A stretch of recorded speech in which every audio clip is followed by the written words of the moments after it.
शहर हैदराबाद में अजीबोगरीब बारिश, 6 फीट के अहाते में बारिश से अवाम हैरान। रियासत तेलंगाना के दारुल हुकूमत शहर हैदराबाद में गुज़िश्ता चंद दिनों से वक्फे से बारिश का सिलसिला जारी है।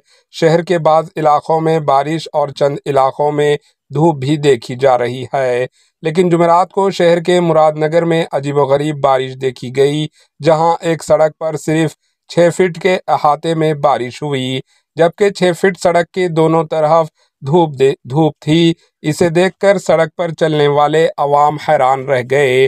मखसूस इलाकों में बारिश का यह सिलसिला चंद मिनट तक जारी रहा। अवाम की कसीर तादाद इसे देखने सड़क के दोनों तरफ जमा हो गए।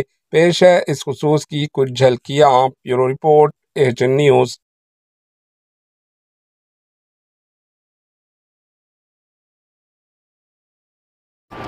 एचएन न्यूज़ को लाइक करें, शेयर करें और सब्सक्राइब करना ना भूलें।